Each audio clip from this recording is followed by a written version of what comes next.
Sendo enrameny piny wantie gi jaloko Liz Otieno nyinga Lydia Okeyo.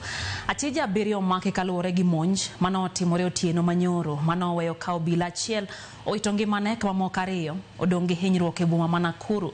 Obilago noriko tim apedha saa 7 mar otieno e kinde manomonjgi gi jonjorego. Ripot moya e bad migawo mar obila oyango ni gimako bunde kido mar AK-47 ka opoklo mag magina mane gikwanye kar monjno be giyango ni ne oya e bunde no.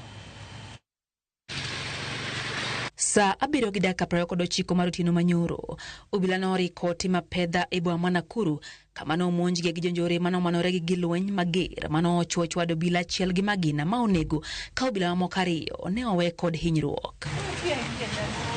E ote margi, tendo obila oyango ni monj makamano notimore kinde mano obila go tim apedha na jonjore moko ma osebedo karocha rita makono. Last night our officers while on patrol pumped into the gang and a shootout arose.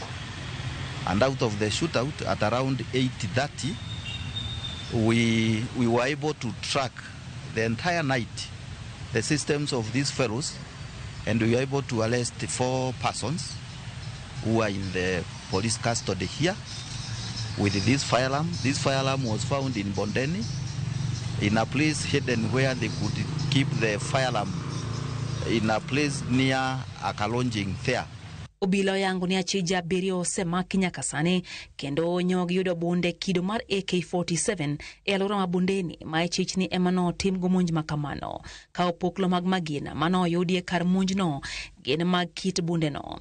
Bundeno mating'o magina 30 ne oyudi kane gi magina 3 e iye. The firearm that was being used by then, from what we used to get, was that they were using an AK-47, and we were able to confirm based on the cartridges that we have been recovering from the scene of crime.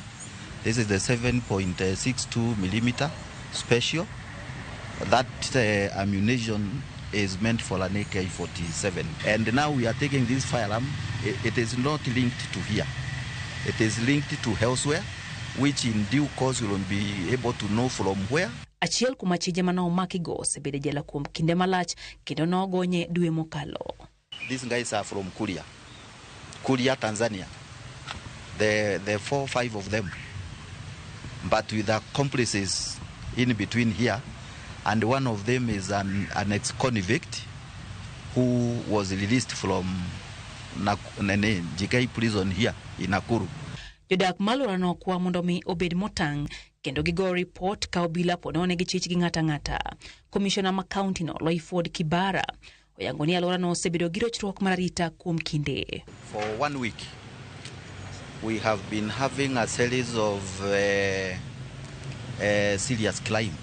Any time between 7 and 8:30 we have been having breaks into M-Pesas, and the worst of it happened yesterday because the team behind here, the county security committee, the sub-county security committee, and the DCI officers, we have been out for the whole period trying to trace where this firearm is being kept and who is using it.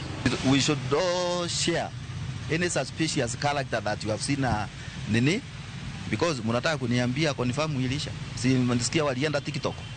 Inaitwa TikTok kama inaitwa nini?